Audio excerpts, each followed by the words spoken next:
El día en que decidí divorciarme de mi mujer, salí del dormitorio convencido de que estaba cerrando una etapa con dignidad.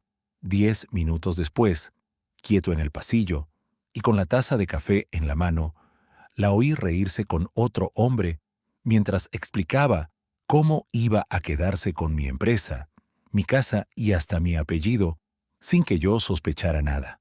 Si hoy me preguntas qué cambiaría, diría una sola cosa: habría prestado atención mucho antes. No por celos, no por paranoia, por respeto, por ese respeto básico que un hombre se debe a sí mismo, el que te dice que tienes derecho a saber qué está ocurriendo dentro de tu propia casa. Pero no lo hice. Y así llegamos a aquella mañana de octubre en Valencia. El divorcio había sido idea mía. Nuestro último año había sido un invierno largo. Dormíamos en la misma casa, pero ya no vivíamos en el mismo matrimonio. Verónica y yo hablábamos poco, comíamos en silencio, y llevábamos meses tratándonos con esa cortesía fría que suele ser peor que una pelea. Yo había propuesto ir a terapia 2 veces. Ella la rechazó 2 veces, sin gritos, sin lágrimas, con una calma tan seca que ahora, mirándolo atrás, me parece más inquietante que cualquier escándalo. Yo tenía 51 años, ella 46. Llevábamos 14 años casados, y yo pensé que lo sensato era hacer las cosas bien. Por eso llamé a Celia Bernat, abogada de familia, serena, precisa, de esas personas que no levantan la voz porque no lo necesitan. Preparamos una propuesta de divorcio amistoso, nada teatral, nada sucio, cada uno con lo suyo, sin guerra. Yo firmé mi copia. La idea era llevarla esa misma tarde al despacho de Celia para iniciar el trámite. A las 9 ya estaba vestido. La americana en la silla, el maletín junto a la puerta, los papeles dentro de una carpeta color crema. Volví por la taza térmica. Café solo. Como cada mañana desde hacía más de 20 años. Y entonces la oí. Verónica estaba en la cocina. Reconocí enseguida el tono. Bajo, suelto. Ese tono que usa alguien cuando cree que nadie puede escucharlo. Había otra voz al otro lado. Masculina, segura, con esa clase de risa que siempre suena un segundo antes de la gracia. Me quedé en el pasillo, a pocos pasos de la puerta, quieto, como un hombre que acaba de pisar hielo y no sabe todavía si va a aguantar. Él dijo algo que no llegué a entender. Luego ella respondió, no con miedo, no con culpa, con diversión. No tiene ni idea. Sigue tan metido en la empresa que no ha visto nada en meses. Hubo una pausa. Después, la voz de aquel hombre. ¿Y va a presentar ya lo del divorcio? Verónica soltó una risa suave, casi tierna. Eso fue lo peor. Se cree que sí. Cuando firme lo que falta, todo caerá por su propio peso. Las cuentas, los clientes, la imagen de hombre correcto, todo. No me moví, ni respiré. La taza seguía en mi mano, fría. Ella siguió hablando. Jacobo, llevo 8 meses preparando esto. 8 meses. La palabra me golpeó por dentro. No fue solo la traición, fue la duración. 8 meses son demasiados desayunos, demasiadas cenas, demasiadas noches al lado de una persona que ya estaba viviendo otra vida sin ti. Va a creer que la decisión fue suya. Dijo eso. Lo recuerdo palabra por palabra. Va a pensar que él mismo abrió la puerta. Jacobo dijo algo más. Ella bajó la voz, pero alcancé a oír lo importante. Lo del dinero ya está casi fuera. Solo falta cerrar bien lo de la consultora. Entonces, sí, entonces no podrá hacer nada. No entré en la cocina. No armé un escándalo. No le pedí explicaciones. Di media vuelta. Fui al despacho del final del pasillo. Cerré la puerta y me senté. Lo primero que me sorprendió fue la calma de mis manos.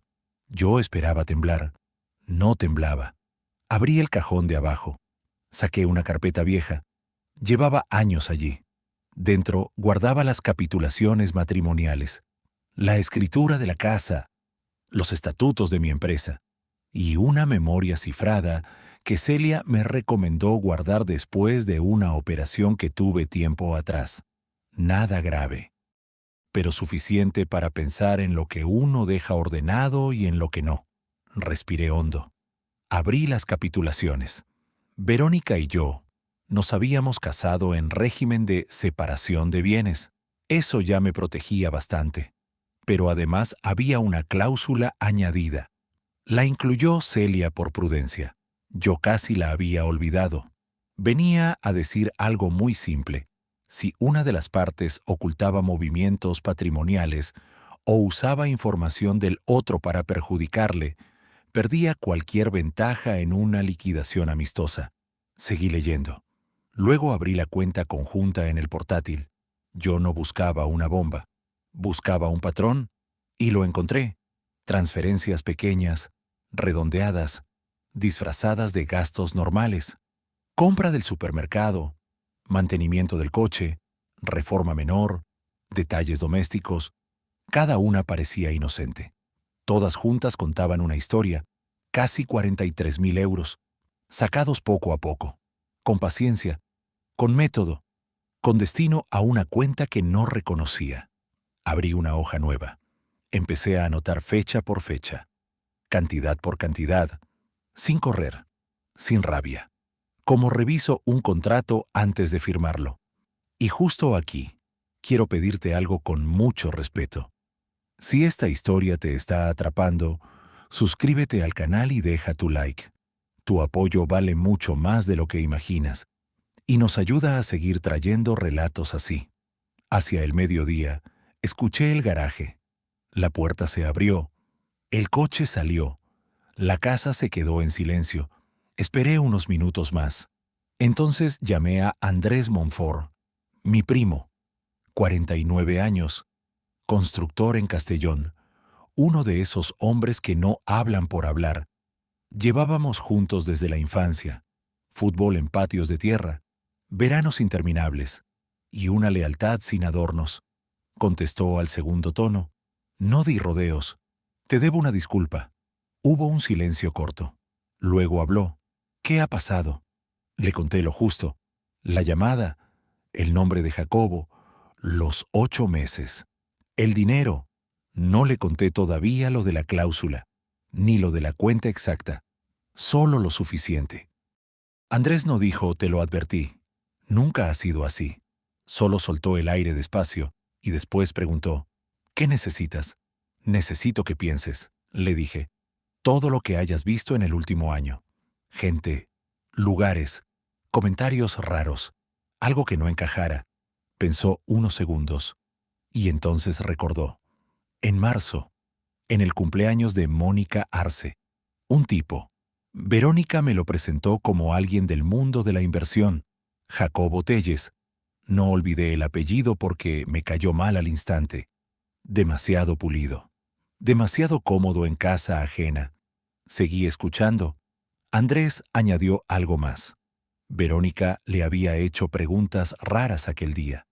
Preguntas sobre mis contratos con ayuntamientos, sobre cuánto dependía la empresa de mi firma personal, sobre si mis clientes seguirían conmigo si yo me retiraba. En aquel momento, Andrés pensó que era simple curiosidad. Yo ya sabía que no. Apunté el nombre en una libreta. Jacobo Telles, marzo, Mónica Arce. Preguntas sobre contratos públicos. Después conecté la memoria cifrada. Allí estaba todo. La escritura de la vivienda, comprada por mí 3 años antes de casarme. Los estatutos de la sociedad, la cláusula de confidencialidad con clientes y, lo más importante, una limitación muy clara. Ningún contrato podía cederse. Ninguna cartera podía transferirse. Ninguna representación podía cambiar de manos sin mi firma presencial y validación notarial. No bastaba una copia. No bastaba un correo. No bastaba una ocurrencia bien vestida. Mandé un mensaje a Celia. No presentes nada. Necesito verte hoy. Ella respondió enseguida. A las 2:30. Ven con todo.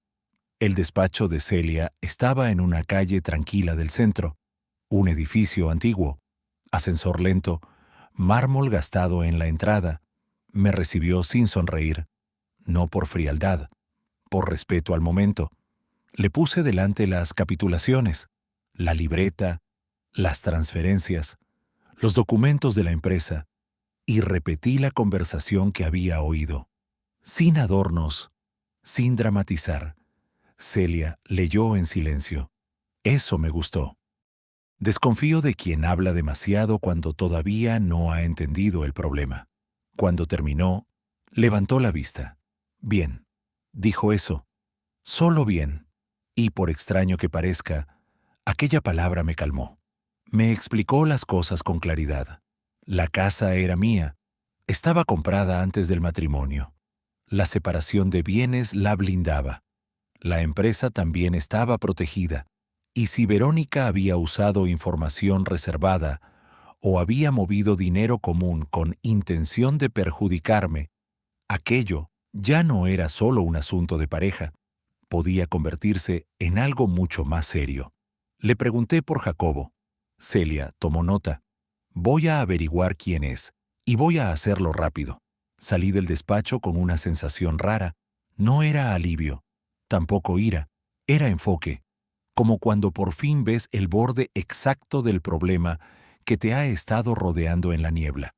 Volví a casa al caer la tarde. Verónica estaba en la cocina. Preparaba la cena como si el día hubiera sido perfectamente normal.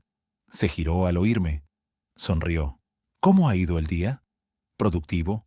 Respondí. Ella asintió. Pareces cansado. Lo estoy. Serví un vaso de agua. Me apoyé en la encimera y la observé moverse por la cocina, con esa naturalidad estudiada de quien lleva demasiado tiempo ensayando. 2 días después, Celia me llamó. Encontramos a Jacobo Telles, 44 años. Había trabajado en Alicante, en una firma de inversión patrimonial. Salió de allí después de un problema interno que nadie quiso explicar del todo. Hace pocos meses creó una sociedad. Nombre brillante, contenido vacío. Lo importante no era el nombre. Lo importante era otra cosa. El correo de contacto de esa sociedad no era el suyo. Era el de Verónica. Me quedé callado. Celia también. Luego añadió lo que yo ya estaba empezando a entender. No es solo un amante, es una vía de salida. Quiere montar algo usando tu cartera, tu reputación, tus contactos y probablemente el dinero que han sacado de la cuenta. Aquella noche dejé un documento sobre la esquina de mi mesa. No era el verdadero resumen de mis bienes. Era una versión incompleta, con cifras antiguas, con una valoración inflada de un local y sin la cláusula que protegía mis contratos principales. Cebo, nada más. Verónica pasó 3 veces por el despacho al día siguiente. La tercera se detuvo medio segundo. No hizo falta más. Esa noche estuvo especialmente amable. Me preguntó por una licitación en Sagunto. Me sirvió vino. Me escuchó con una atención casi dulce. No le di nada importante, solo lo justo para que creyera que seguía dormido. Poco después, llamó a la puerta Noelia Campos, su amiga más cercana. Nunca me gustó, no por algo concreto, por exceso de entusiasmo. Salieron al patio con una botella. Yo estaba en el despacho. La ventana quedó apenas entornada. No me acerqué para espiar, pero sus voces llegaron solas. ¿Ya sabe algo?, preguntó Noelia. Verónica respondió rápido. No, y no lo sabrá hasta que sea tarde. Jacobo ya tiene a un abogado preparando la estructura. Solo me falta mover una cosa más, la cuenta vinculada al local antiguo. Luego firmará el divorcio, y nosotros seguiremos con lo nuestro. Noelia bajó aún más la voz. ¿Y si se entera antes? Verónica soltó una risa cansada. No se va a enterar. Martín solo reacciona cuando ya es tarde. Me quedé inmóvil, no por dolor. Eso vino después. En ese momento sentí otra cosa. la certeza absoluta de que ya no estaba adivinando, ya no estaba sospechando, ya no estaba interpretando silencios, la estaba oyendo construir su caída con sus propias palabras. Cogí el móvil, escribí todo de inmediato, se lo mandé a Celia, minuto por minuto, frase por frase. Esa misma noche, mientras Verónica recogía las copas del patio, yo ya sabía que el siguiente paso no sería una discusión, sería una trampa. Y lo más inquietante de todo era esto. Por primera vez en mucho tiempo, tuve la sensación de que ella aún creía que seguía llevando ventaja. A la mañana siguiente, no cambié una sola costumbre. Eso era importante. La gente como Verónica no solo observa lo que dices, observa lo que repites, la hora a la que sales, la forma en que dejas las llaves, si miras el móvil más de la cuenta, si comes menos, si callas distinto. Por eso hice lo de siempre. Me afeité, me puse una camisa clara, preparé café, leí por encima el correo del trabajo y me marché a la oficina con la misma calma de cualquier viernes. Antes de salir, dejé la carpeta a la vista, no abierta del todo, no escondida, lo bastante visible como para despertar curiosidad, lo bastante descuidada como para parecer un error. Dentro había un resumen falso, no inventado por completo. Eso habría sido torpe. Tenía datos reales, direcciones reales, nombres de clientes reales, pero también tenía huecos, valores antiguos, referencias incompletas y, sobre todo, una omisión muy concreta. No figuraba la cláusula que impedía transferir contratos y licencias sin mi firma personal. Era un documento diseñado para tentar a alguien inteligente, no para engañar a un idiota. La diferencia importa. Celia había movido sus piezas durante la noche. Todo dentro de la ley. Nada oscuro, nada improvisado. Mi empresa ya contaba con un sistema interno de control documental. Se usaba para rastrear accesos a archivos sensibles, sobre todo desde la pandemia. Ella me propuso reforzarlo durante unos días. Solo eso, un refuerzo temporal. Si alguien fotografiaba, copiaba o reenviaba desde la red de casa información vinculada al dominio de la empresa, nos llegaría una alerta. No era una trampa ilegal, era un candado puesto donde ya existía una puerta. Aquella mañana intenté trabajar. De verdad lo intenté. Tenía sobre la mesa una propuesta de obra pública en Torrent, un informe ambiental, 3 correos de proveedores y un aviso del ayuntamiento de Paterna, pero mi cabeza volvía una y otra vez al despacho de casa, a la carpeta, a la posibilidad de que Verónica se acercara, a la posibilidad todavía peor de que no lo hiciera. A media mañana llamó Celia. Su voz sonó igual que siempre, serena, pulida, sin dramatismo. He encontrado algo más sobre Jacobo Telles. Dijo eso y se hizo un pequeño silencio. Luego siguió. La sociedad que montó hace poco no tiene actividad real, no tiene equipo, no tiene oficina estable, no tiene estructura, solo tiene apariencia, y esa apariencia se sostiene con dinero que no encaja con lo que declara. Le pregunté si aquello podía vincularse conmigo. Todavía no, respondió. Pero si Verónica le ha estado enviando información o fondos, la conexión acabará apareciendo. Todo depende de si cometen un error. Yo miré por la ventana de mi despacho. La calle hervía de coches y de gente apurada. Pensé algo muy simple. La gente arrogante siempre acaba cometiendo un error. Ese mismo día, poco después de comer, recibí la alerta. No llegó con ruido, ni con sobresalto. Apareció en la pantalla del móvil como una notificación más. Archivo visualizado. Captura realizada desde dispositivo móvil. Transmisión externa detectada. Me quedé mirando aquellas palabras durante varios segundos. No sentí triunfo. Sentí confirmación. Eso es distinto. El mensaje incluía una hora exacta. y una referencia interna del archivo que coincidía con el resumen que yo había dejado a la vista. Llamé a Celia de inmediato. No hizo falta explicarle mucho. Ya lo tomó. Dijo, no borres nada, no respondas a nada y, sobre todo, no cambies tu conducta. Eso fue lo que hice. Esa noche, Verónica preparó cena.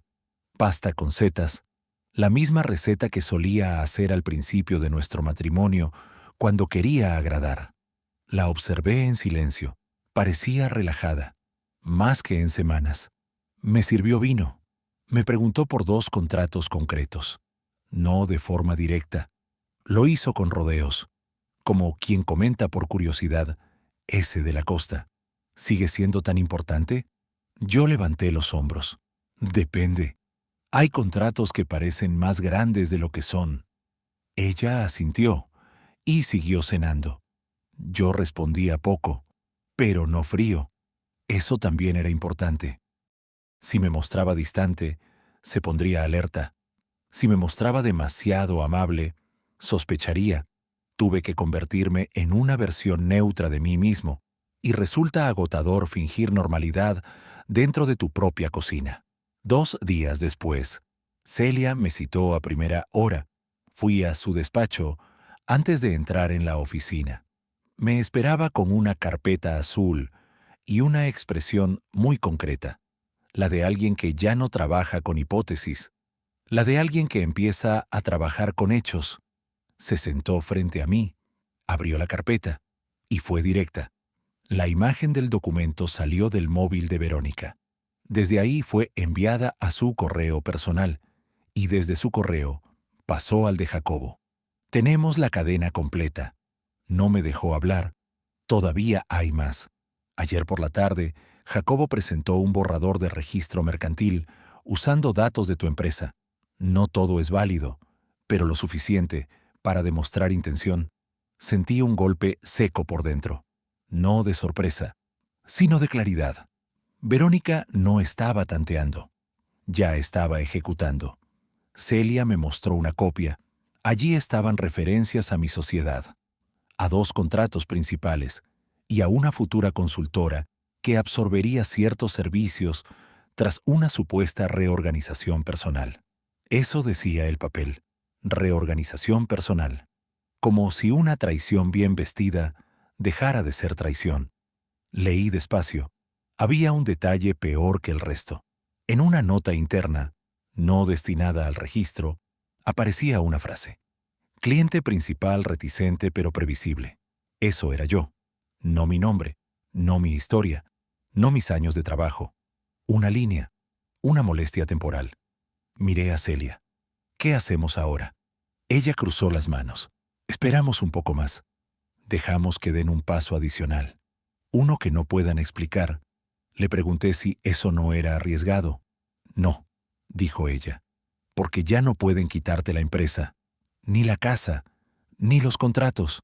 Ahora lo que buscamos no es protegerte. Eso ya está hecho. Lo que buscamos es cerrarles todas las salidas. Salí de allí con el cuerpo en tensión. No por miedo, por contenerme. Había una parte de mí que quería llegar a casa y tirar aquella carpeta sobre la mesa, mirarla a los ojos, escucharla mentir una vez más y detenerla en mitad de la frase. Pero eso habría sido para mí, no para el caso, no para el final que yo necesitaba. Esa misma tarde llamé a Andrés. Le pedí un favor muy concreto. Quería que estuviera disponible los próximos días. No le di todos los detalles, solo los suficientes. Él aceptó sin dudar. Ya sabes dónde encontrarme, dijo. Aquella noche tuve la primera llamada de Jacobo. Número oculto. Voz tranquila. Demasiado tranquila. Como si estuviera ofreciendo una salida razonable entre caballeros civilizados. ¿Martín Echevarría? Sí, respondí. Le hablo para evitar una situación desagradable, dijo él. No me presenté. No hizo falta.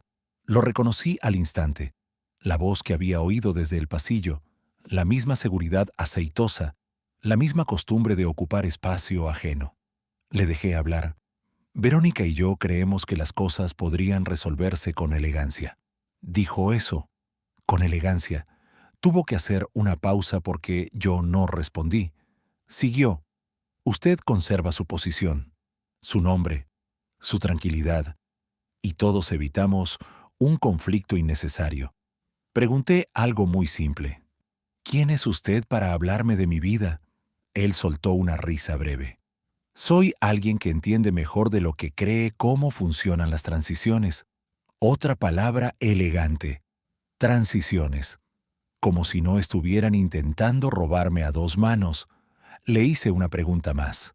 ¿Y qué se supone que quiere usted? Esta vez fue más claro. La estructura, los contactos, la relación con ciertos clientes públicos, la continuidad comercial. Hablaba como quien recita una lista de compra. No levanté la voz. No lo insulté. Solo dije una frase. Le agradezco la llamada. Hubo un silencio corto. Seguramente pensó que yo empezaba a ceder. Se equivocó. Añadí lo siguiente, porque acaba de darme exactamente lo que necesitaba. Y colgué. En cuanto terminé, escribí a Celia un resumen exacto de la conversación. Con hora, con tono, con las palabras clave. Ella me respondió enseguida. Perfecto. Guarda copia de todo. Después de aquello, me quedé largo rato sentado sin moverme. No era debilidad, era cálculo. Una parte de mí acababa de entender algo importante. Jacobo no se sentía escondido. Se sentía respaldado. Y si se sentía respaldado, era porque Verónica le había hecho creer que yo era un hombre dócil, predecible, manejable. Eso me dolió más que la llamada. No por orgullo, por desprecio, porque para subestimarte así han tenido que hablar mucho de ti cuando no estabas delante. El sábado por la tarde tuvimos una invitación a casa de unos vecinos. Una reunión pequeña, nada sofisticado. Vino, carne a la brasa, conversaciones que se repiten cada otoño. Pensé en no ir, pero cancelar habría sido extraño. Y yo ya había entendido que, en aquel momento, lo más útil era seguir siendo el mismo hombre que ella creía conocer. Fuimos. La casa estaba en una urbanización tranquila a las afueras. Faroles cálidos, música baja, gente con copas en la mano fingiendo que el verano aún no había terminado. Verónica llegó impecable, vestido oscuro, pendientes discretos, la sonrisa exacta para cada persona. Yo la vi moverse entre los grupos con una soltura que antes admiraba. Aquella noche me pareció otra cosa, un oficio, una habilidad, tal vez una máscara tan antigua que ya ni ella distinguía dónde terminaba. Llevábamos allí menos de media hora cuando lo vi. Estaba junto a la mesa de bebidas, chaqueta clara, espalda recta, una seguridad casi ofensiva. Jacobo Telles, más alto de lo que imaginaba, más contenido. No tenía cara de impulsivo, eso era lo inquietante. Los hombres peligrosos no siempre se notan por exceso, a veces se notan por control. No vino hacia mí, ni Verónica lo trajo. No lo necesitaban, bastaba con saber que ambos estaban allí, en el mismo jardín, midiendo distancias, calculando. Andrés había venido desde Castellón aquella mañana. Le pedí presencia, nada más. No preguntó demasiado. Apareció a mi lado con una cerveza en la mano y siguió mi mirada. «Es él», dijo. «Sí», respondí. Andrés tardó unos segundos en hablar otra vez. Ahora lo recuerdo mejor. En marzo no me cayó mal. Me cayó peor. Tiene esa forma de sonreír de quien ya ha decidido por otros. No aparté la vista de Verónica. Ella se acercó a Jacobo cerca de la barbacoa. No demasiado. Lo justo. La cercanía exacta que solo sabe medir quien lleva tiempo practicando en secreto. Él le rozó el codo al hablar. Un gesto mínimo, pero no inocente. Lo bastante íntimo para quien sabe mirar. Y yo sabía mirar ya. Una vecina empezó a hablarme de plantas. Asentí sin escucharla del todo. Mi atención seguía fija en ellos. Entonces ocurrió algo pequeño, y por eso mismo revelador. El anfitrión preguntó en voz alta si alguien conocía a un buen asesor para una operación de suelo en la comarca. Antes yo habría respondido yo mismo. Era mi terreno, mi trabajo, mi nombre, pero Jacobo fue más rápido. Dijo que justamente estaba lanzando una consultora con experiencia real en gestión pública y contratos territoriales. Lo dijo delante de 6 personas, con una seguridad impecable. Verónica no lo corrigió, no mostró sorpresa, no fingió no saber nada, solo sonrió y bajó la mirada hacia su copa. Aquello valió más que una confesión. Andrés, sin mirarme, murmuró a mi lado, «¿Ya no se esconden?» «No», contesté, «ya no».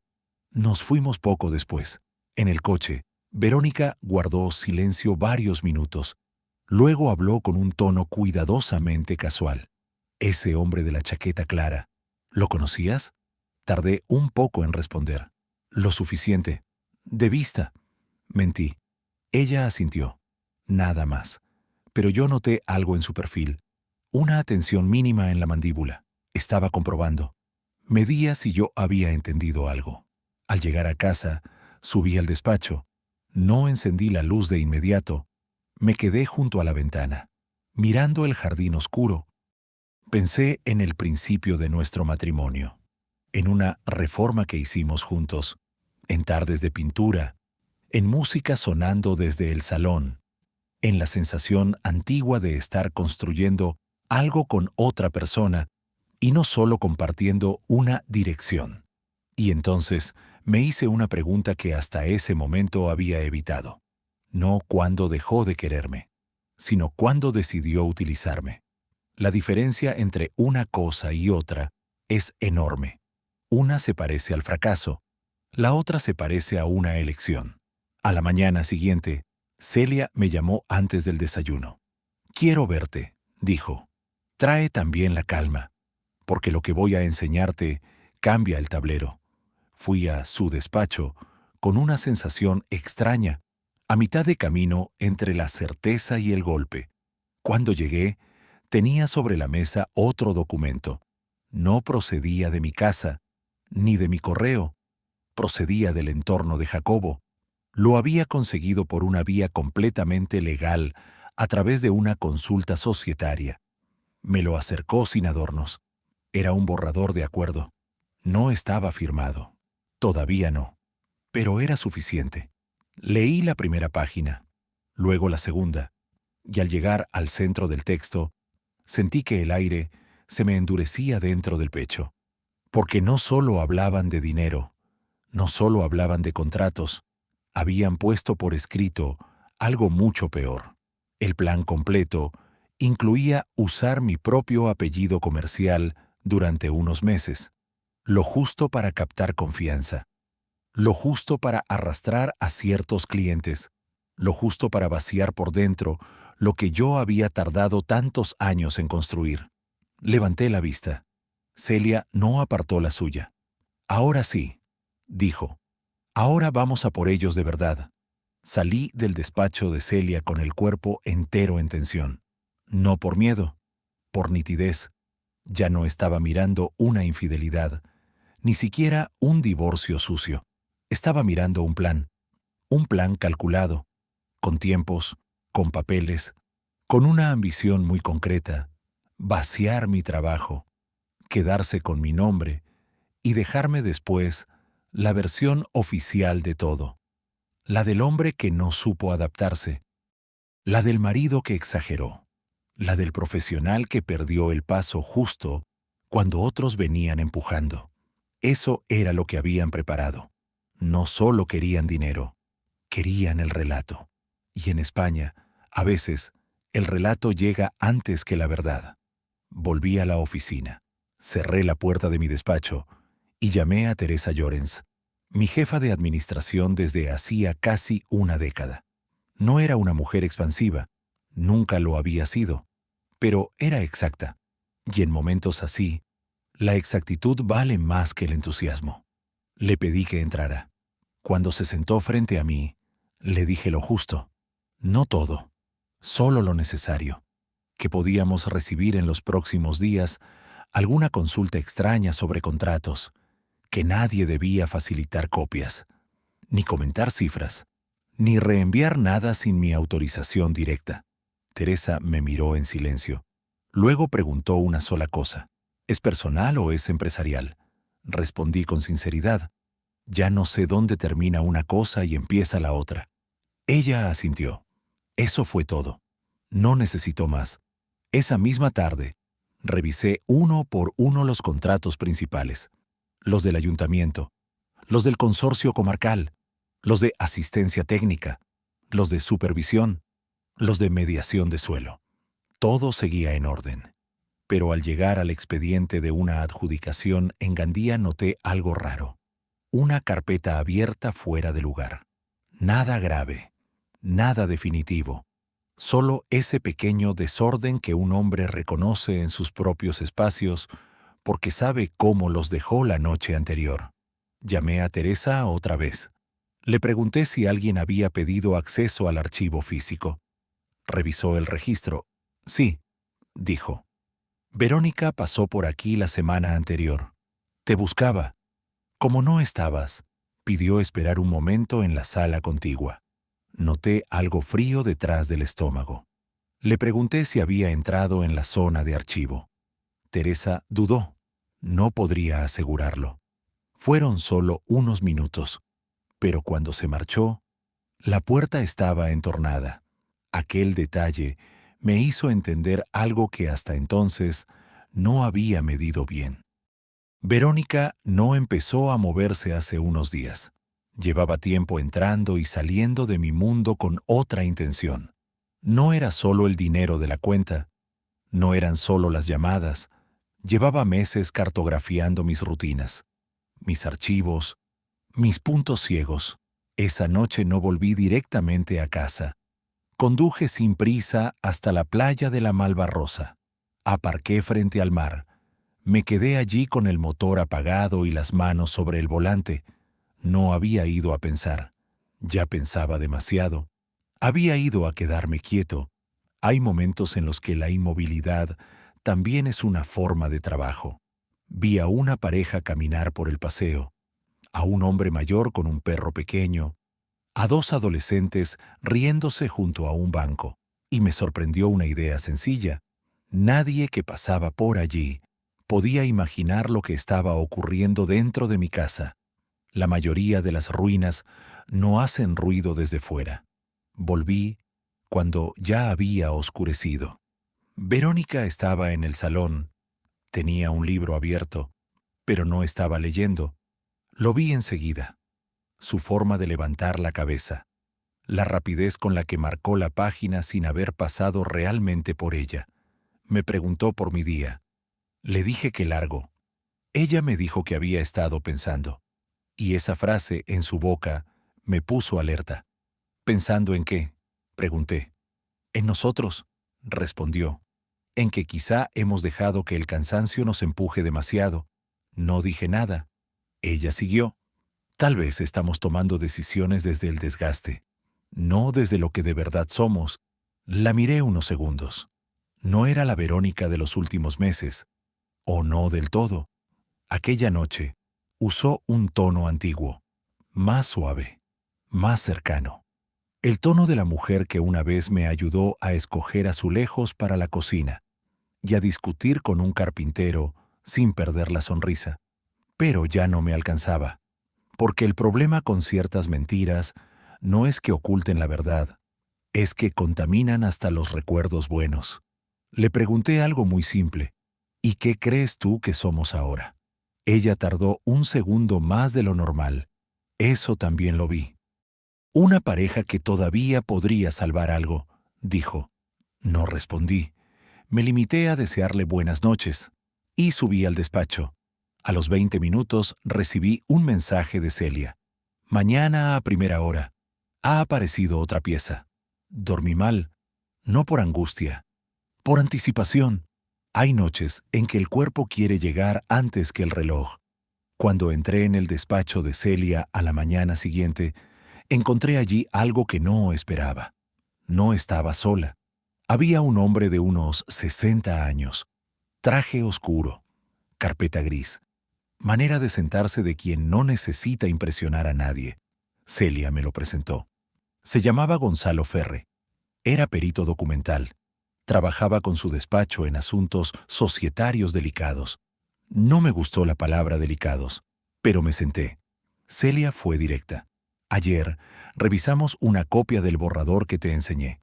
Gonzalo detectó algo.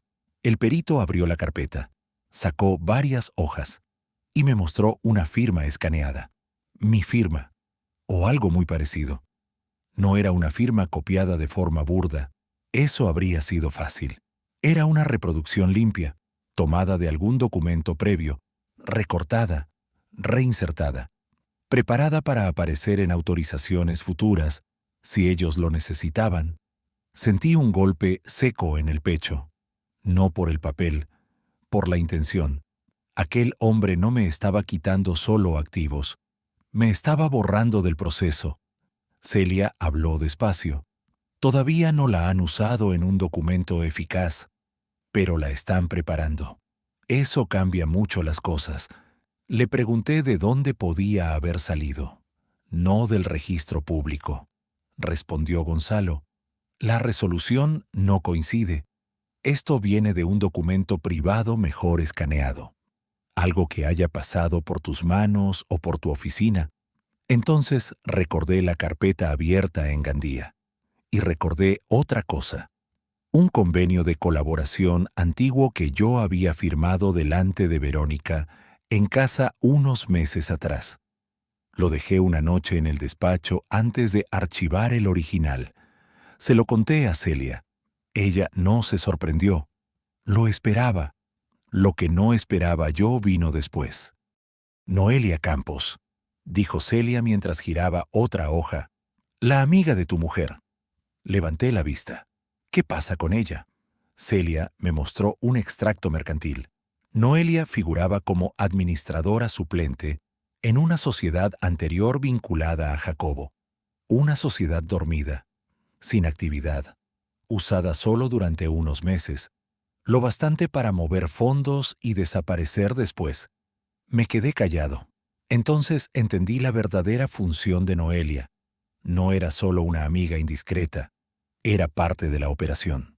La voz del patio, las copas, las preguntas, todo encajó de otra manera. Celia juntó las manos. Ya no son dos, son tres, y eso tiene una ventaja.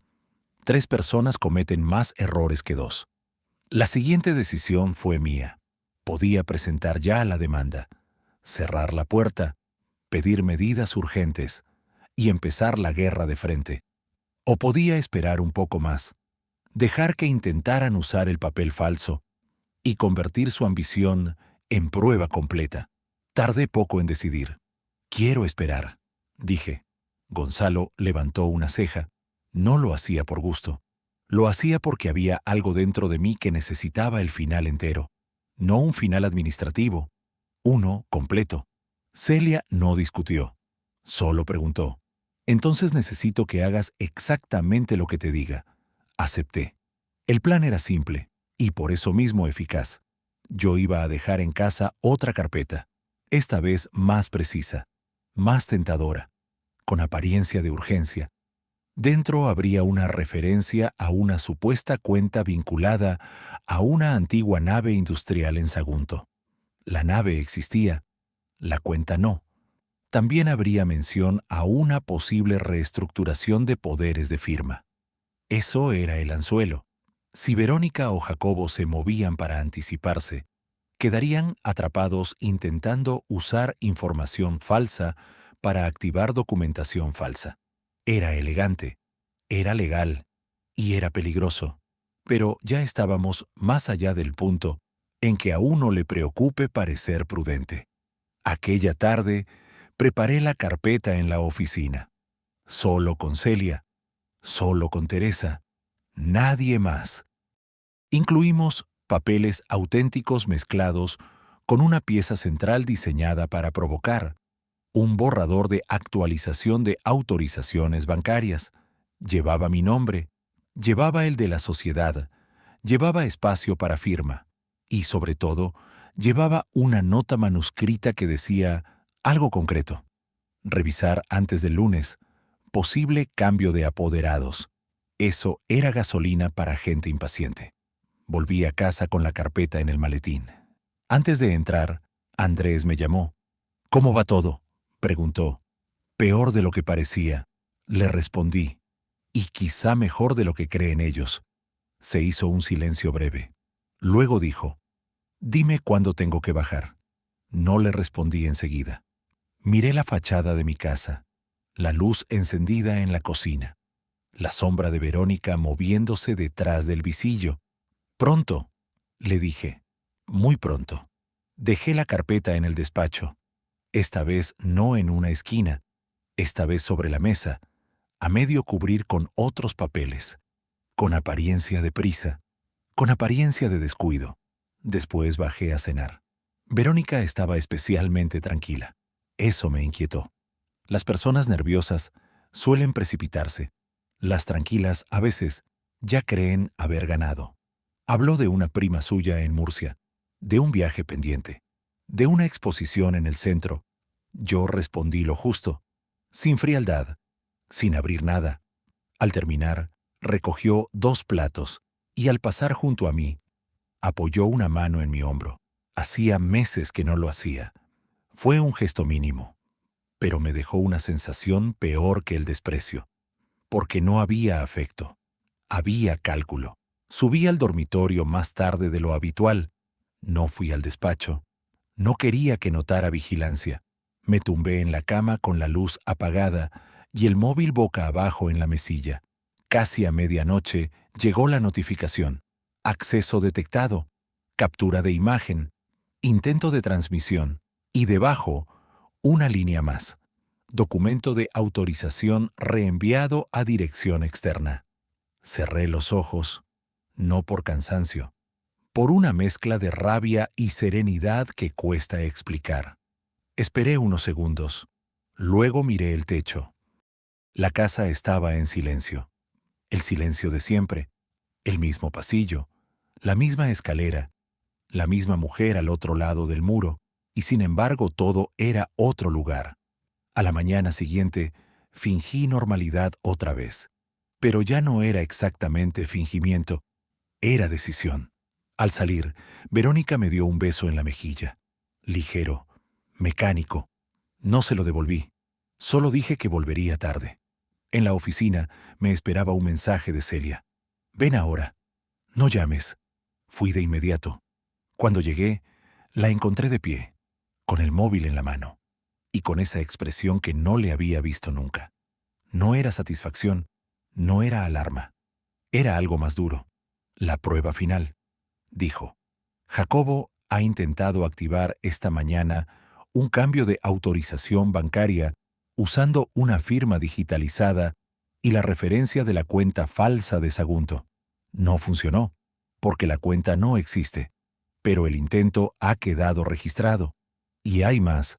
Levantó la vista hacia mí. No ha actuado solo. La solicitud no salió desde él. Salió desde una gestoría de Valencia, una gestoría que conoce muy bien a tu mujer. Le pregunté cuál. Celia me dio el nombre, y en ese momento entendí por qué Verónica había estado tan tranquila, por qué parecía ir siempre un paso por delante, y por qué desde el principio yo había sentido que alguien más conocía demasiados detalles de mi vida, porque la persona que estaba moviendo la parte más delicada del plan no era Jacobo, ni siquiera Noelia. Era alguien a quien yo había dejado entrar en mi casa durante años. El nombre de la gestoría me dejó frío, no porque me sonara de lejos. Me sonaba demasiado bien. Rives Asesores. Llevaban años haciéndonos la fiscalidad, las declaraciones, los modelos trimestrales, la revisión de escrituras, las consultas sobre la vivienda, los papeles de la empresa que yo no quería perder, tardes enteras revisando. El nombre del titular era Fabián Rives, 53 años, educado, pulcro, voz baja, corbatas discretas. La clase de hombre que inspira confianza porque nunca parece tener prisa. Había estado en mi casa muchas veces, en la cocina, en el salón, incluso en el despacho. Le había servido café. Habíamos comido juntos más de una vez. Verónica lo trataba con una familiaridad tranquila. Yo siempre pensé que era normal. Al fin y al cabo, era nuestro asesor. Ahora entendía otra cosa. No había entrado en mi vida por accidente. Había aprendido mi firma, mis rutinas, la estructura de mi sociedad, los detalles de la casa, los puntos débiles. Y mientras yo creía que estaba ayudándome con impuestos y trámites, en realidad había estado reuniendo piezas. Me senté frente a Celia sin decir nada. No porque no tuviera palabras, porque tenía demasiadas. Ella esperó unos segundos. Luego habló. La solicitud falsa de autorización bancaria salió de su gestoría. Tenemos el registro, la hora, la terminal y una referencia interna de expediente que corresponde a vuestros archivos fiscales. Le pregunté si eso bastaba. Todavía no, respondió. Basta para abrir una línea muy seria. Pero quiero algo mejor. Quiero que no puedan esconderse detrás de un error administrativo. Le pregunté qué significaba eso. Celia se inclinó un poco hacia adelante. Significa que necesito demostrar intención conjunta, no solo una chapuza de Jacobo, no solo una imprudencia de Fabián. Quiero a Verónica dentro del círculo, sin zonas grises, sin salida limpia. Entendí enseguida. Hasta ese momento, Verónica podía intentar decir que desconocía detalles técnicos, que Jacobo se había excedido, que Fabián había actuado por su cuenta. Podía fingir sorpresa, podía fingir incluso enfado. Lo que Celia quería era cortar esa posibilidad antes de que naciera. Salimos del despacho y fuimos directos al banco, no al mostrador, a cumplimiento normativo. Nos recibió Carmen Vives, directora de zona, mujer sobria, mente rápida. Celia le habló con precisión, sin adornos, sin mencionar más de lo necesario. Carmen revisó el incidente. Luego nos enseñó un resumen interno. Alguien había intentado activar una modificación urgente de apoderados asociada a una cuenta antigua. La cuenta no existía, pero la solicitud se presentó como una actualización vinculada a un proceso de reestructuración patrimonial por separación conyugal. Aquella expresión volvió a aparecer. Reestructuración patrimonial, como si todo pudiera lavarse con lenguaje serio. Carmen nos confirmó algo más. La petición no se hizo solo por correo. Hubo una llamada previa y una visita breve. El hombre que acudió llevaba autorización de gestoría y copia de documentación parcial. No había llegado a completar nada porque los datos no cuadraban, pero dejó constancia suficiente. Pregunté si tenían imagen de acceso. Carmen me miró. No me respondió de inmediato. Miró a Celia. Luego dijo que sí. No podían facilitarla en ese instante, pero quedaría preservada a disposición del procedimiento correspondiente. Celia asintió. Eso le bastaba. A mí también. Al salir del banco sentí algo que no había sentido aún.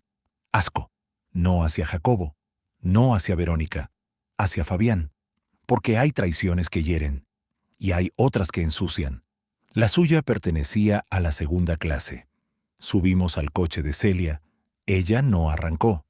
Se quedó un momento con las manos en el volante y dijo algo que me cambió el pulso. Fabián llamó anoche a Noelia. Tenemos registro cruzado por una gestión previa que está vinculada al expediente de Jacobo. Se están moviendo deprisa. Cuando la gente se acelera, habla más de la cuenta. La miré.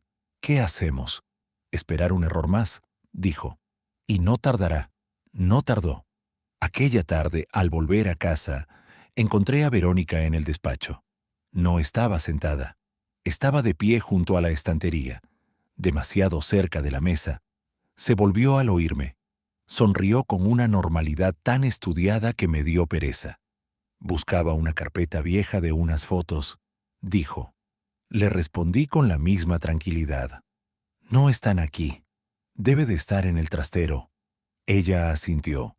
Salió del despacho y al pasar junto a mí, dejó un rastro leve de perfume y de prisa contenida. No me giré para mirarla. Esperé unos segundos. Entonces entré. La carpeta falsa seguía donde debía. Pero había algo distinto. Una hoja apenas desalineada.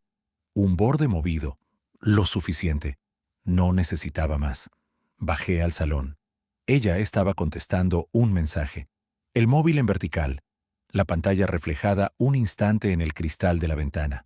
No vi palabras completas. Solo un nombre abreviado. Fab. Me senté frente a ella. Pregunté si cenábamos en casa. Dijo que sí, con la misma voz de siempre, pero llevaba el miedo pegado a la piel.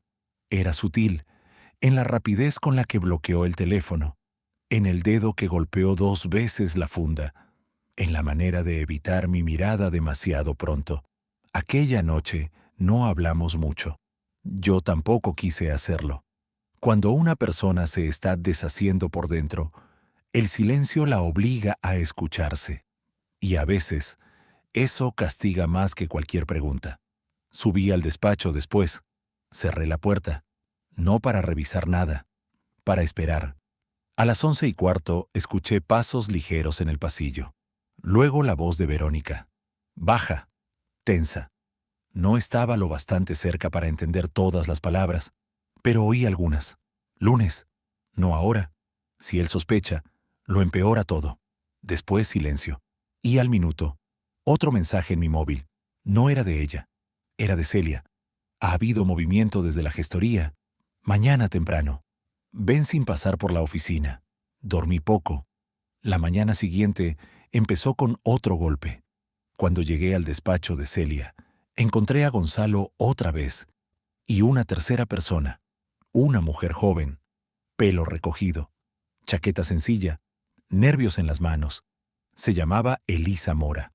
Trabajaba en Rives Asesores desde hacía casi 2 años. Celia me la presentó con calma. Elisa había pedido hablar, no por generosidad, por miedo. Y a veces el miedo también sirve a la verdad. Nos contó lo esencial. Fabián llevaba semanas reuniéndose fuera de la gestoría con Jacobo y con Verónica. No dentro. Fuera. En una cafetería cerca de la Gran Vía. A veces en un hotel pequeño del centro. A veces en el coche de ella. Elisa no sabía todo. Pero sabía lo bastante. Había visto carpetas con mi nombre. Había preparado copias de escrituras. Había escaneado una autorización antigua con mi firma porque Fabián le dijo que era para un cotejo rutinario. Y lo más importante, había escuchado una conversación 2 días antes. Fabián estaba alterado.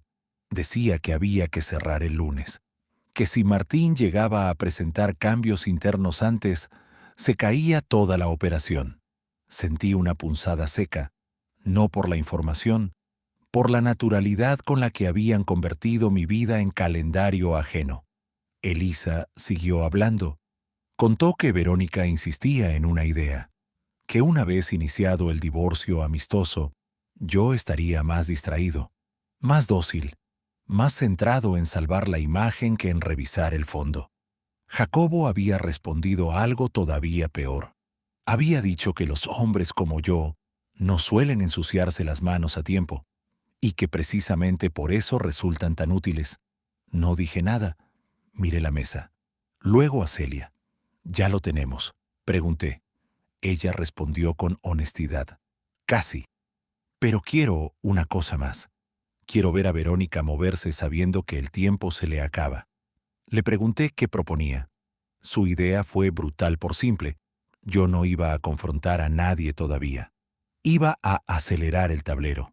Esa misma tarde, Celia enviaría una comunicación formal a Fabián. No una denuncia aún, no un ataque frontal, una solicitud técnica de conservación de documentación, por posibles incidencias detectadas en varias operaciones. Lenguaje neutro. Serio. Suficiente para asustarlo. Si Fabián era tan cobarde como parecía, correría a avisar a Verónica, y Verónica, creyendo que algo se cerraba sobre ella, cometería el error final. Salí de allí y llamé a Andrés. «Necesito que vengas mañana a Valencia», le dije. «No como primo, como testigo si hace falta». Tardó menos de un segundo. «Estaré antes de comer», respondió. El resto del día fue raro, denso. Cada hora parecía sostener demasiado. En la oficina hice lo de siempre. Revisé expedientes, firmé 2 informes, atendí una llamada del ayuntamiento, pero mi atención estaba dividida. A mitad de la tarde, Teresa entró en mi despacho. Traía un sobre. No tenía remitente. Lo habían dejado en recepción. Dentro había una sola hoja, una fotocopia de un correo electrónico. El correo era de Verónica a Fabián. No estaba fechado de ese día. Era de varias semanas antes. Pero bastaba. En el texto, ella le pedía algo muy concreto. Necesito que la versión que vea Jacobo salga limpia y sin las limitaciones de firma. Martín nunca revisa esos detalles si cree que todo viene de ti. Leí la frase 2 veces. No por incredulidad, por peso. Porque una cosa es imaginar cómo piensan de ti, y otra muy distinta es ver escrito que tu mujer te considera una rutina manipulable. Le entregué el papel a Celia en cuanto llegó por mensajero interno. Ella me llamó al minuto. «Esto cambia mucho.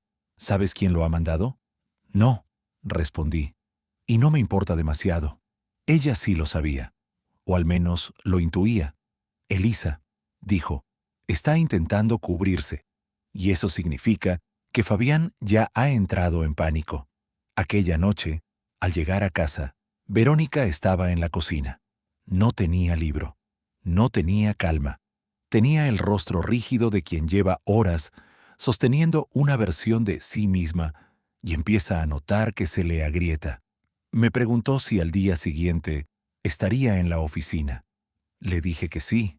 Luego preguntó algo que jamás habría preguntado en otra época. «¿Has hablado últimamente con Fabián?» No levanté la vista del vaso de agua. «No especialmente», respondí.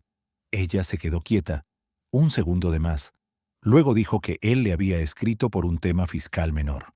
Asentí, nada más. Pero ya sabía 2 cosas. La primera, que Celia había acertado. La segunda, que Verónica estaba asustada de verdad. Más tarde, pasadas las 11, oí el coche salir del garaje. No bajé enseguida. Esperé 5 minutos. Luego miré por la ventana del dormitorio. La calle estaba vacía. Verónica no se había ido a despejarse. Se había ido a reunirse con alguien. Llamé a Celia. No hizo preguntas inútiles. Solo una. ¿Llevaba bolso grande o pequeño? Pequeño, respondí. Entonces no va a huir. Va a hablar, dijo ella. Esa madrugada apenas dormí. A las 7 ya estaba vestido. A las 8, Andrés entró en mi oficina con un café en la mano y la cara seria. No preguntó nada. No hizo falta. Se sentó. Esperó. A las 8:20 llamó Celia. «La tenemos», dijo. Verónica estuvo esta noche con Fabián y con Jacobo en el Hotel Levante del centro.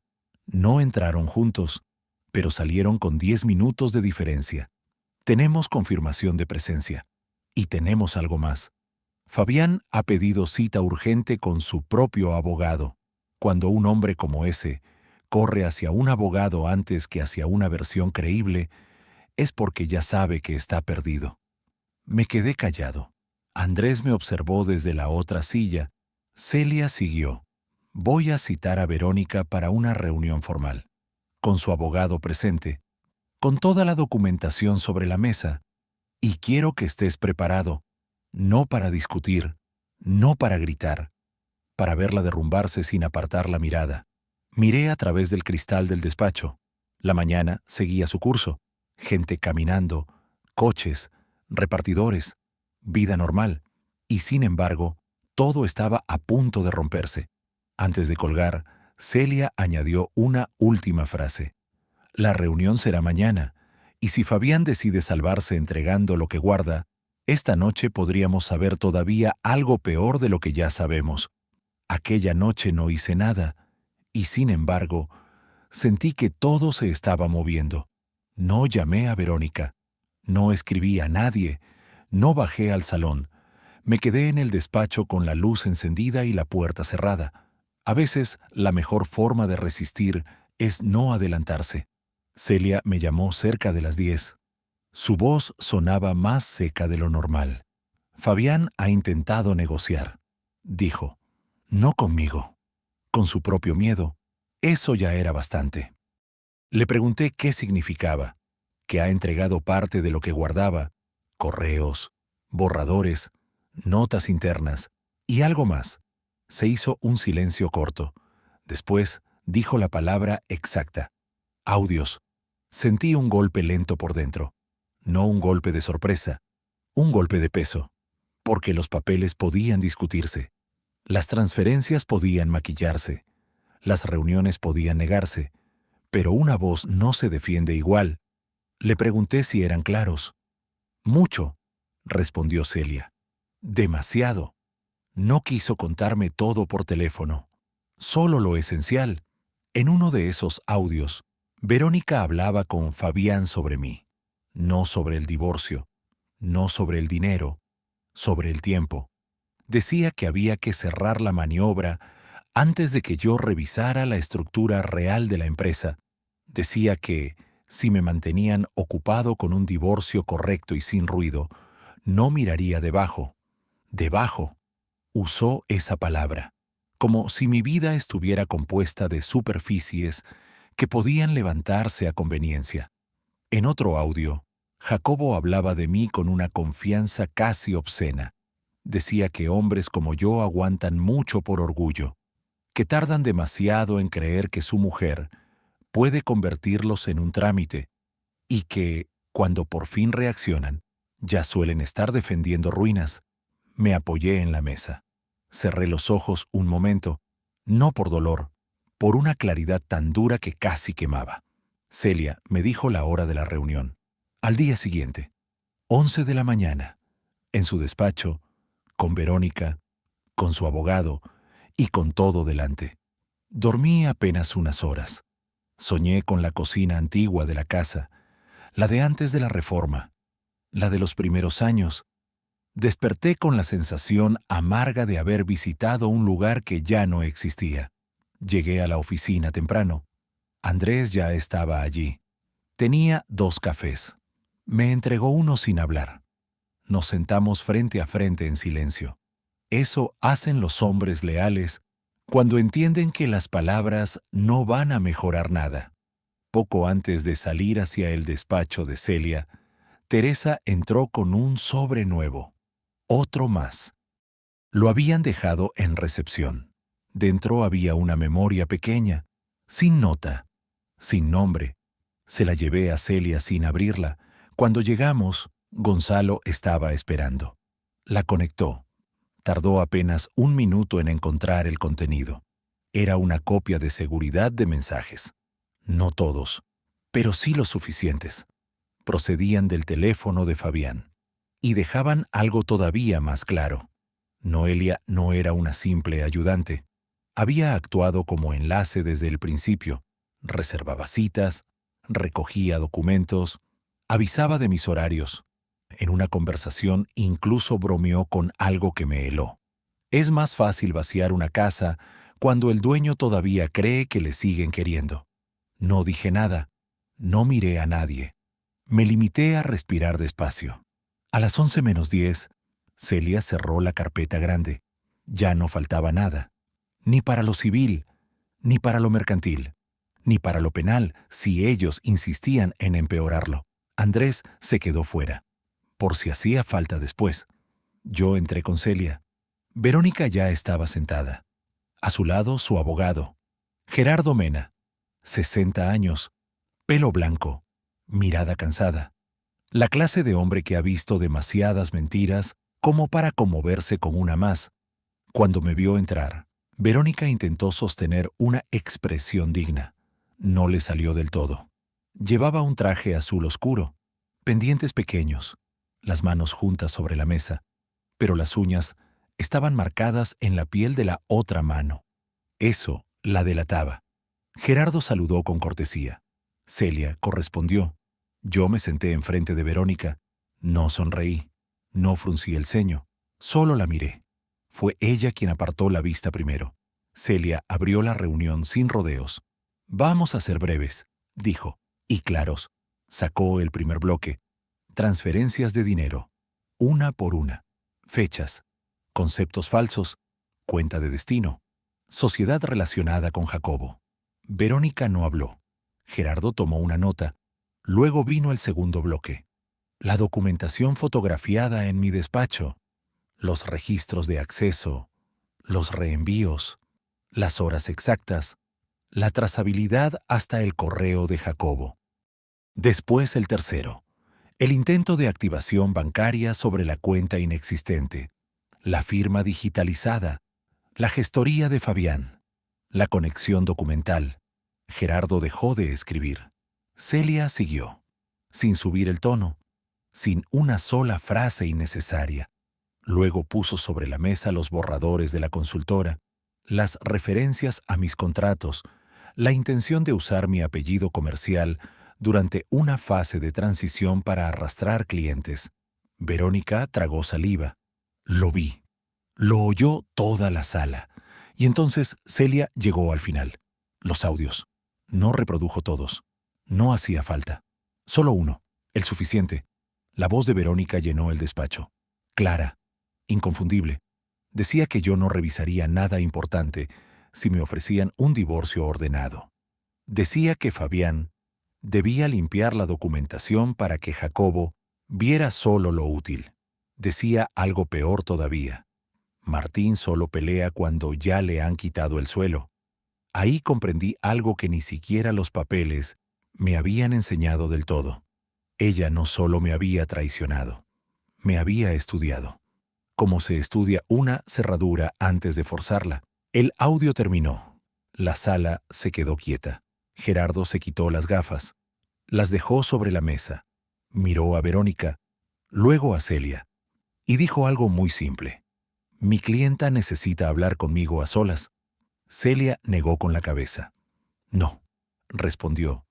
No estamos aquí para escuchar una versión nueva cada media hora. Estamos aquí para cerrar. Gerardo entendió el mensaje. Se giró hacia Verónica y le habló en voz baja. No oí las palabras exactas, pero sí vi su reacción. Primero incredulidad, después rabia, luego esa expresión que solo aparece cuando alguien descubre que ya no tiene margen para fingir. Me miró entonces, por fin, no con amor, no con remordimiento, con una mezcla de orgullo herido y derrota. No pensé que llegarías tan lejos, dijo. Yo mantuve la voz firme. No, respondí. Tú no pensaste que prestaría atención a tiempo. Se quedó callada. Celia deslizó hacia ella el documento final. Era la propuesta de cierre. Renuncia expresa a cualquier reclamación sobre la empresa. Reconocimiento de la titularidad separada de la vivienda. Devolución íntegra del dinero transferido. Entrega de toda la información, copias y soportes vinculados a mi actividad profesional. Prohibición de uso de mi nombre comercial. Prohibición de contacto con clientes o administraciones vinculadas a mis contratos y una cláusula adicional. Si se incumplía cualquiera de esos puntos, se activaría de inmediato la vía judicial completa con toda la prueba reunida. Gerardo leyó cada línea. Luego levantó la cabeza. Es dura, dijo. Celia no pestañeó. Es proporcional, respondió. Verónica habló al fin, con la voz más baja que le había oído en años. ¿Y Jacobo? Nadie respondió de inmediato. Fue Gerardo quien lo hizo. Jacobo ya está negociando por su cuenta, le dijo. Y por cómo lo dijo, entendí que Jacobo llevaba horas intentando salvar solo su piel. Eso debió de dolerle más que cualquier cláusula, porque las personas que traicionan suelen soportar mal descubrir que eligieron mal incluso al cómplice.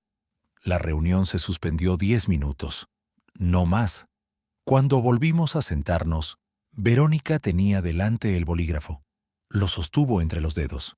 Lo miró, no a mí, no a Celia, al bolígrafo, como si ahí dentro estuviera la última versión de sí misma. Entonces firmó, una hoja, luego otra, y otra más. No lloró, no pidió perdón, no intentó explicar nada, tal vez porque ya no quedaba explicación posible. Cuando terminó, dejó el bolígrafo despacio. Yo firmé después, sin prisa, sin temblor. Celia recogió las copias. Gerardo pidió una última cuestión práctica. Plazo para retirada de objetos personales. Celia respondió, una semana. Con inventario, con terceros presentes, nada más. Verónica seguía sin mirarme. Me levanté, me abroché la chaqueta, y entonces ella dijo mi nombre. No como antes, no con intimidad, con cansancio. Martín. Me detuve. No me giré del todo, solo lo justo. ¿Nunca dudaste de ti?, preguntó. La pregunta quedó en el aire como algo torcido, y comprendí que aquella era su última maniobra, no legal, emocional, la última forma de dejar una grieta. Respondí sin pensar mucho. Sí, dudé de mí, mucho tiempo. Ese fue precisamente mi error. Y salí. Andrés estaba en el pasillo. Se levantó al verme. No preguntó cómo había ido. Le bastó la cara. Bajamos juntos en el ascensor. Al llegar a la calle, me dijo algo que me hizo bien. Ahora ya no tienes que demostrar nada. Asentí, porque era verdad. Los días siguientes fueron limpios. No fáciles, pero limpios. Fabián entregó más documentación para intentar suavizar su situación. Noelia desapareció del mapa en cuanto entendió que nadie la iba a proteger. Jacobo aceptó una salida económica dura con tal de evitar una exposición mayor, y Verónica mandó a 2 operarios a recoger sus cosas una mañana de sábado. No vino sola, ni siquiera entró al principio. Se quedó en el coche varios minutos. La vi desde la ventana del salón, inmóvil, con las manos sobre el volante, como si le costara reconocer la casa. Al final salió, subió al dormitorio, bajó con cajas. No habló casi nada. Solo al final, cuando ya se llevaban la última, dejó un sobre la encimera. No lo abrí hasta que se fue. Dentro había un cheque por el dinero exacto que había sacado. Ni un euro más, ni uno menos. Y una hoja impresa. Era un correo antiguo de Jacobo para ella. Lo leí una sola vez. En ese mensaje, él se burlaba de mi forma de vivir. Decía que los hombres previsibles son los más fáciles de desplazar. Y Verónica no lo había rebatido. No me dejó el papel para herirme. Me lo dejó para cerrar, para que no me quedara inventando excusas a lo que ya no las tenía. Doblé la hoja. La guardé. No por nostalgia, por memoria. Un mes después, la empresa estaba más fuerte. 2 contratos nuevos, la renovación del consorcio, la casa en silencio, pero no un silencio triste, un silencio limpio, de esos que dejan oír otra vez el reloj y hasta el agua cuando hierve en la cocina. Una tarde de noviembre, Andrés vino a verme. Nos sentamos en el patio. El mismo patio donde yo había escuchado sin querer una conversación que me abrió los ojos. Había luz dorada sobre las baldosas. El naranjo del fondo movía apenas las hojas. Andrés me miró un momento y preguntó algo que nadie me había preguntado bien hasta entonces. ¿La echas de menos?, pensé la respuesta. Luego negué despacio. No, dije. Echo de menos lo que creí que era. Eso sí, pero a ella no. Andrés asintió, como si ya lo supiera. Nos quedamos un rato en silencio. Después, se levantó para servirse más café. Y yo me quedé mirando el patio, la mesa, la puerta de la cocina, la sombra del naranjo, todo seguía en su sitio. Pero yo ya no era el mismo hombre que se había quedado quieto en un pasillo con una taza fría en la mano. Ahora sabía algo que ojalá hubiera entendido antes. La traición rara vez empieza cuando la descubres. Empieza mucho antes, en pequeños permisos, en preguntas que no haces, en señales que excusas para no romper la paz. Y aún así, hay algo que también aprendí. Nunca es tarde para detener una mano cuando ya está dentro de tu vida intentando vaciarla. Nunca es tarde para mirar de frente. Nunca es tarde para volver a elegirte. Aquella noche cené solo, no como castigo, no como símbolo, solo como un hombre que por fin había recuperado su propia mesa. Y esa fue, quizá, la primera cena tranquila en muchísimo tiempo. Si esta historia te acompañó hasta el final, gracias de corazón por estar aquí.